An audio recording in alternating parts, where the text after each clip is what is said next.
Buenos días, mucho gusto. Soy Jorge Leonardo Larte. Mi ID, tal cual como aparece en la presentación, 337718.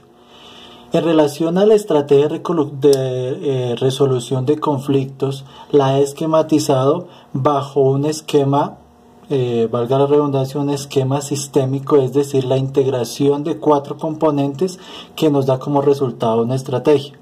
El primero de estos es la identificación del conflicto. ¿Qué es lo que se quiere con este primer aspecto o primer variable? Es la identificación de cuáles son los intereses o las posiciones que dan génesis a ese conflicto. A partir de esto es que ya la estrategia se puede ubicar en qué es a lo que se va a enfrentar, cuál es la problemática y cuáles son en cada uno de estos aspectos los intereses o las posiciones a las que nos vamos a enfrentar. Seguido a esto viene la identificación de actores.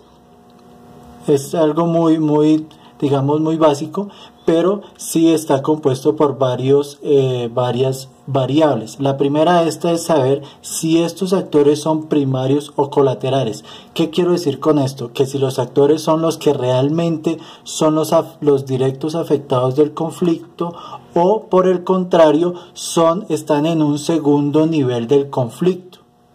A partir de eso, de cada uno de estos actores, en cualquiera de estos dos rangos, cuáles son sus objetivos y cuáles son sus percepciones. Aquí partimos de otra premisa muy importante alineada a la identificación del conflicto, que estas posiciones o intereses que dan cabida al conflicto obedecen realmente a una problemática específica o es solamente una percepción de sus actores, lo cual nos generaría un mecanismo de resolución totalmente diferente.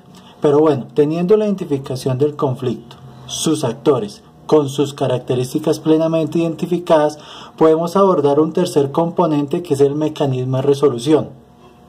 Obviamente, con el material que nos facilitó, doctora, muchas gracias, está primero el mecanismo conocido como conciliación, el cual es entendido como el proceso de la intervención de un tercero, obviamente en este conflicto, y quien tiene el objetivo y o actividad de formular puntos de encuentro y acuerdos entre las partes. Sería nuestro primer mecanismo de resolución. El segundo, el arbitraje.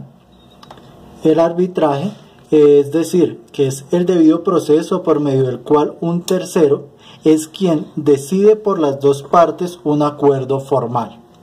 Y finalmente la mediación está muy importante, que es entendida como la participación también de un externo. Este también puede ser un externo, obviamente un externo a la situación que se genere o que se esté planteando en conflicto, quien debe ser neutral. Y esta persona es el que interviene y ayuda a llegar a unos acuerdos.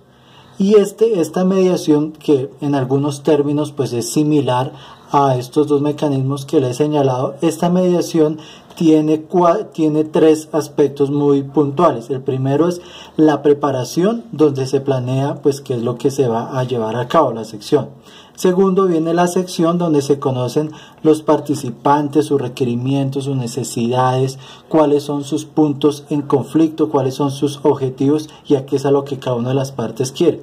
Y finalmente viene el seguimiento y la evaluación, donde se analiza el cumplimiento de los términos. Es decir, doctora, en nuestra estrategia, donde ya hemos avanzado en la identificación del conflicto, identificación de actores, mecanismo de resolución, finalmente solamente nos queda lo que yo he denominado pactos o satisfacción, es decir, la formalización de los acuerdos donde cada una de las partes queden acordes, ¿sí? Y que estén de acuerdo con lo que se establezca, ¿sí?